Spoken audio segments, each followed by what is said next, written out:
प्यारे बच्चों, सुप्रभात। आज हम शुरू करेंगे चंपा काले काले अक्षर नहीं चीनती कविता के अगले काव्यांश की व्याख्या। चंपा कहती है, तुम कागज ही गोदा करते हो दिन भर, क्या यह काम बहुत अच्छा है? यह सुनकर मैं हंस देता हूँ। फिर चंपा चुप हो जाती है। उस दिन चंपा आई, मैंने कहा कि चंपा तुम भी पढ़ लो, हारे गाड़े काम सरेगा। गांधी बाबा की इच्छा है सब जन पढ़ना लिखना सीखें। चंपा ने यह कहा कि मैं तो नहीं पढ़ूंगी, तुम तो कहते थे गांधी बाबा अच्छे हैं, वे पढ़ने लिखने की कैसे बात कहेंगे, मैं तो नहीं पढ़ूंगी। अब हम करेंगे इसके शब्दार्थ। कागज का मतलब होता है कागज। क्या होता है कागज का मतलब? कागज। गोदा करते होता है लिखा करते। हारे गाड़े होता है मुसीबत के समय। काम सरेगा, काम पूरा हो जाएगा या काम आएगा। अब इसकी व्याख्या करेंगे। व्याख्या देखें सभी। कवि कहता है कि चंपा उसे कहती है कि तुम सारा दिन कागजों पर ही क्यों लिखते रहते हो? क्या तुम्हें यह काम बहुत अच्छा लगता है? वास्तव में चंपा की दृष्टि में पढ़ना लिखना अच्छा नहीं है। कवि चंपा की इस भावना को अनुभव करके हंस देता है। चंपा कवि की हंसी सुनकर चुप हो जाती है, बिना कोई उत्तर दिए वहां से चली जाती है। कहने का आशय है कि चंपा को कवि का कागज पर लिखना जो है अच्छा नहीं लगता है, और वह उसे कहती भी है कि क्यों तुम लिखते रहते हो सारा दिन, क्या ये काम अच्छा लगता है? पढ़ना लिखना अच्छा लगता है? वो जो है अक्सर ज्ञान ना होने के कारण ऐसे प्रश्न पूछती है, और उसकी इस प्रकार की बातों को सुनकर कवि हंस देता है। कवि के हंसने पर चंपा जो है चुप हो जाती है, बिना कोई उत्तर दिए वहां से चली जाती है। कवि पुनः कहता है कि फिर एक दिन जब चंपा वहां आती है तो वह उसे पढ़ने लिखने के लिए सलाह देता है। कवि कहता है कि चंपा पढ़ना लिखना सीख लो, मुसीबत के समय यह तुम्हारे काम आएगा। कवि ने चंपा को विश्वास दिलाते हुए कहा कि गांधी जी भी यही चाहते थे कि सभी लोग पढ़े लिखे होने चाहिए। सब जन होता है सभी लोग, सभी लोग पढ़े लिखे होने चाहिए, क्योंकि पढ़ाई लिखाई से ही कोई राष्ट्र जो है मजबूत बनता है, महान बनता है। कवि भी चाहता है कि चंपा अवश्य पढ़े, चंपा को भी पढ़ना लिखना सीख लेना चाहिए, किंतु चंपा ने पढ़ने लिखने से साफ इनकार कर दिया, क्योंकि वह तो बिल्कुल नहीं पढ़ेगी। चंपा के मन में एक भय छिपा हुआ है कि पढ़ लिख कर लोग धन कमाने के लिए दूर चले जाते हैं, घर टूट जाते हैं, इसलिए वह नहीं पढ़ेगी। चंपा अपनी बात को सार्थक व उचित सिद्ध करती हुई कहती है कि तुम तो कहते थे गांधी बाबा अच्छे हैं, भला वे लोगों को पढ़ने लिखने के लिए क्यों कहेंगे? क्योंकि पढ़ने लिखने से घर टूटते हैं, तो वे ऐसा काम करने के लिए कभी नहीं कहेंगे। कहने का आशय ये है कि वो इतनी मासूम है कि उसे पता नहीं कि पढ़ाई लिखाई का क्या महत्व है, और गांधी को माध्यम बना के या गांधी के द्वारा पढ़ने लिखने की बात कहे जाने को सुनकर वो कहती है कि गांधी ये बात कैसे कह सकते हैं, क्योंकि पढ़ाई लिखाई घरों को तोड़ देती है, इसलिए वो घरों के तोड़ने की बात या तोड़ने वाला काम करने के लिए कभी नहीं कहेंगे। इसलिए वो कहती है कि मैं तो कभी नहीं पढ़ूंगी, पढ़ाई लिखाई कभी नहीं सीखूंगी, क्योंकि इससे जो है घर टूट जाते हैं। अब हम करेंगे इस काव्यांश से जुड़े हुए प्रश्नों के उत्तर। पहला प्रश्न है, प्रस्तुत काव्यांश का संदेश स्पष्ट कीजिए। तो बताना है, इस कविता में कवि ने ग्रामीण क्षेत्र में शिक्षा के अभाव की ओर संकेत करते हुए उसे दूर करने की प्रेरणा दी है। शिक्षा के अभाव को दूर करने की प्रेरणा दी है। अगला प्रश्न है, कवि की क्या कामना व्यक्त हुई है? कवि की यह कामना व्यक्त हुई है कि चंपा को पढ़ना लिखना सीखना चाहिए, क्योंकि पढ़ाई लिखाई ही मुसीबत के समय काम आती है। कवि का यह कथन सभी अनपढ़ व्यक्तियों के लिए प्रेरणादायक है। अगला प्रश्न है, गांधी जी की क्या इच्छा थी? तो बताना है, गांधी जी ने जहां देश को आजाद करवाने के लिए आंदोलन आरंभ किया था, वहीं देशवासियों को शिक्षित करने का संदेश भी दिया, क्योंकि शिक्षा से मनुष्य निडर, ज्ञानवान और आत्मनिर्भर बनता है। शिक्षा से मनुष्य निडर, ज्ञानवान और आत्मनिर्भर बनता है। कागज गोदना तथा हारे गाड़े काम सरना का क्या अभिप्राय है? कागज गोदना से अभिप्राय है कागज पर लिखना। हारे गाड़े काम सरना का मतलब है मुसीबत के समय में काम आना या सहायक बनना। अगला प्रश्न है, कवि ने किस व्यथा को उभारा है? तो बताना है, कवि ने शिक्षित वर्ग की पलायनवादी प्रवृत्ति के कारण घरों के टूटने की व्यथा को उभारा है। पलायनवादी प्रवृत्ति के कारण घरों के टूटने की व्यथा को उभारा है। चंपा कवि से क्या प्रश्न करती है? चंपा कवि से पूछती है कि वह सारा दिन कागजों को काला क्यों करता रहता है। सारा दिन कागजों को काला क्यों करता रहता है। चंपा पढ़े लिखे व्यक्ति के बारे में क्या सोचती है? चंपा सोचती है काले काले अक्षर को पढ़कर व्यक्ति पलायनवादी बन जाता है। क्या बन जाता है? पलायनवादी बन जाता है। अगला प्रश्न है, कवि ने चंपा को क्या सीख दी है? कवि ने चंपा को पढ़ने लिखने की सीख दी है तथा बताया यह कठिनाई के कारण उसकी मदद करेगी, यानी जब कठिनाई आएगी, मुसीबत आएगी तो उस समय उसकी मदद करेगी। कवि के अनुसार गांधी जी शिक्षा के क्षेत्र में क्या चाहते हैं? गांधी जी चाहते हैं कि हर आदमी पढ़ा लिखा होना चाहिए। अवतरण का काव्य सौंदर्य क्या है? तो बताना है, कवि ने यहाँ चंपा को पढ़ने लिखने की सलाह दी है। निरक्षर चंपा की मनोभावना उभर कर सामने आई है। वह पढ़ने लिखने के काम को अच्छा नहीं मानती। अनुप्रास अलंकार का स्वाभाविक प्रयोग किया गया है। संवाद शैली का प्रयोग है। प्रसाद गुण युक्त खड़ी बोली सहज सरल व प्रवाहमय रूप में आई है।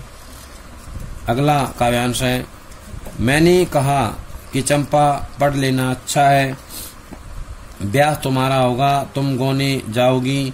कुछ दिन बालम संग साथ रह चला जाएगा। जब कलकत्ता बड़ी दूर है वह कलकत्ता, कैसे उसे संदेशा दोगी, कैसे उसके पत्र पढ़ोगी। चंपा पढ़ लेना अच्छा है। चंपा बोली, तुम कितने झूठे हो, देखा? हाय राम, तुम पढ़ लिख कर इतने झूठे हो। मैं तो ब्याह कभी न करूंगी, और कहीं जो ब्याह हो गया तो मैं अपने बालम को संग साथ रखूंगी। कलकत्ता मैं कभी न जाने दूंगी, कलकत्ते पर बजर गिरे। अब इसके कठिन शब्द देखें। पहला है बालम, उसका मतलब होता है पति। बालम का मतलब होता है पति। गौना होता है पति के घर जाना, ससुराल जाना। संदेशा होता है संदेश, संदेशा होता है संदेश। वज्र गिरे होता है वज्र गिरना या विपत्ति का आना।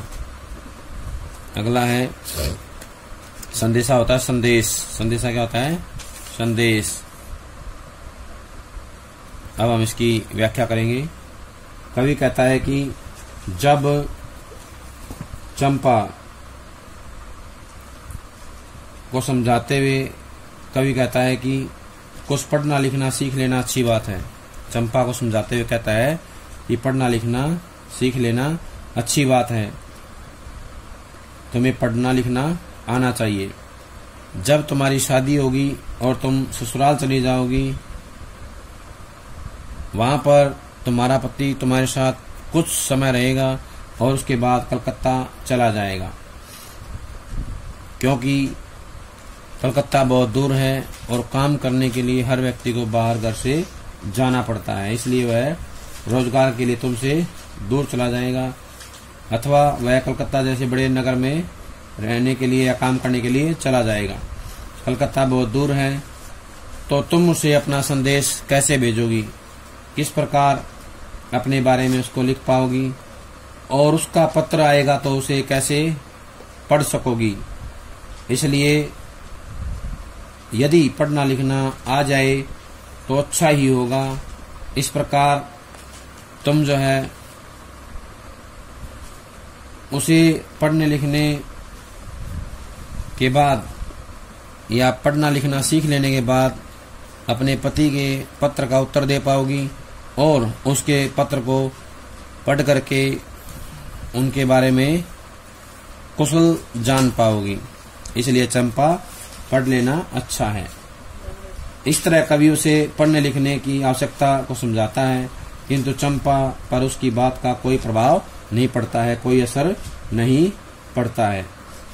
चंपा कवि की बातें सुनकर अपनी प्रतिक्रिया व्यक्त करती हुई कहती है कि तुम कितने झूठे हो गए हो। देखा, तुम पढ़ लिख कर कितने झूठे बन गए हो, और ये बड़े दुख की बात है कि पढ़ लिख कर तुमने झूठ बोलना सीख लिया है और मेरे साथ छल कपट की बातें करते हो। मैं तुम्हारी बातों में नहीं आऊंगी। मैं तुम्हारे बहकावे में आकर पढ़ने लिखने का प्रयास नहीं करूंगी। ब्याह करने की बात कहते हो तो मैं ब्याह नहीं करूंगी। यदि किसी प्रकार मेरा विवाह हो जाता है तो मैं अपने पति को अपने पास रखूंगी, कहीं भी उसे दूर नहीं जाने दूंगी। उसे कलकत्ता तो बिल्कुल भी नहीं जाने दूंगी। कलकत्ते पर वज्र गिरे, उसका सत्यानाश हो जाए। कहने का आशय ये है कि चंपा इतनी मासूम है, इतनी नादान है कि उसे बिल्कुल भी पता नहीं कि वो क्या कह रही है और उसका परिणाम क्या हो सकता है।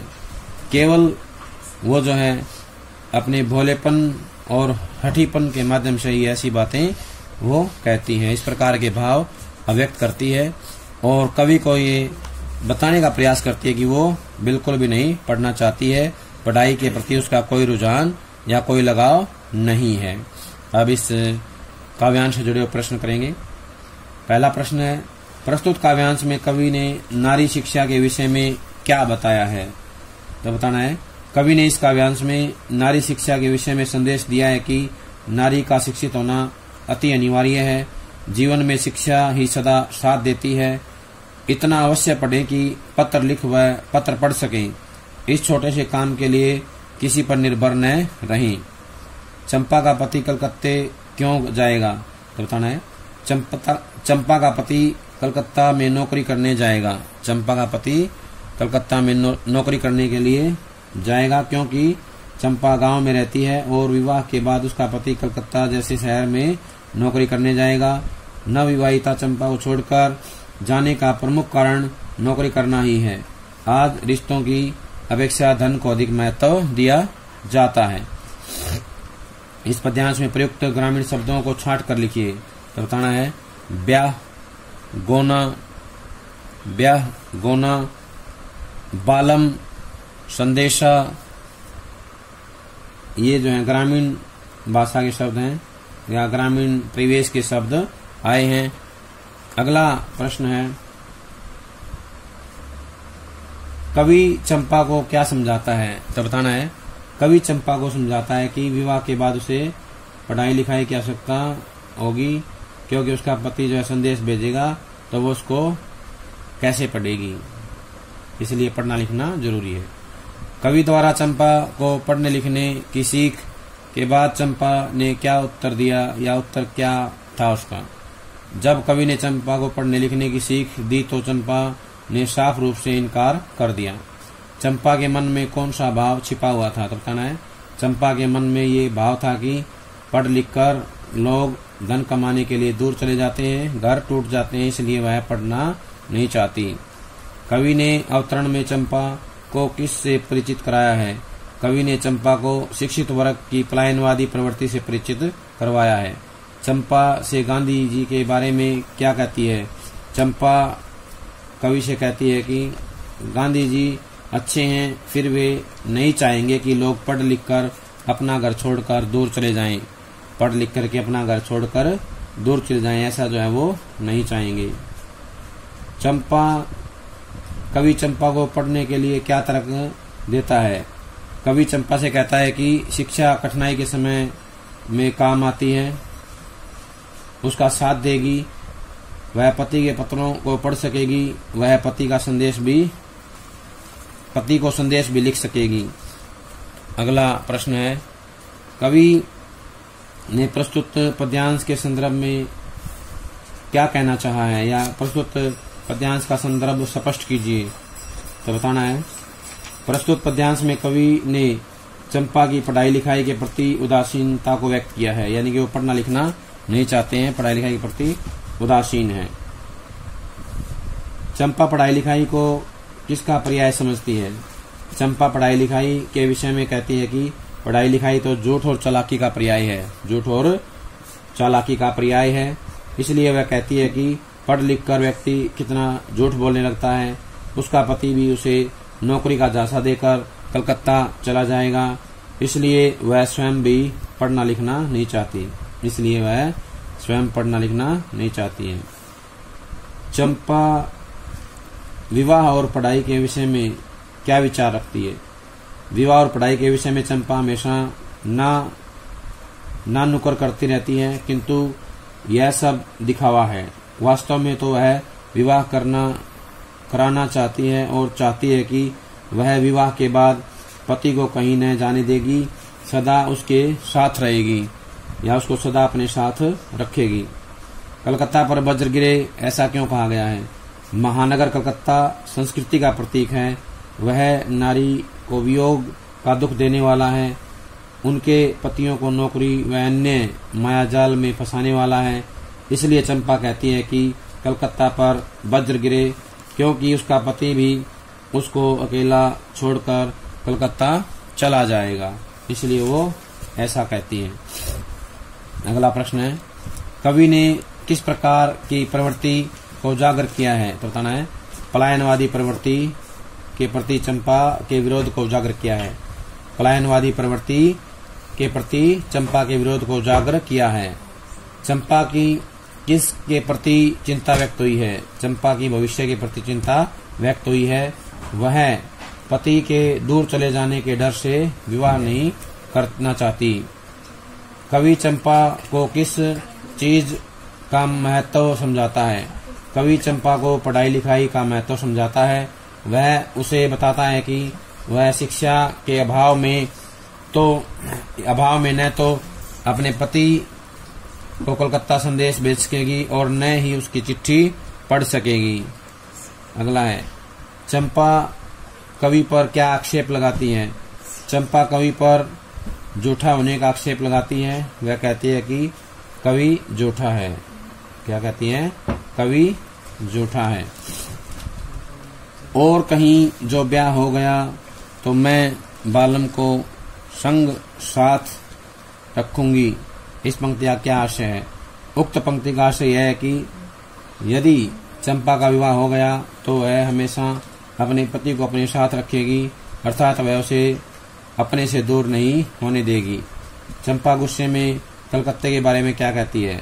चंपा गुस्से में कहती है कि कलकत्ता पर वज्र गिरे, वज्रपात हो जाए, अर्थात कलकत्ता नष्ट हो जाए, क्योंकि कलकत्ता के नष्ट होने पर पढ़े लिखे लोग वहां ना जा सकेंगे।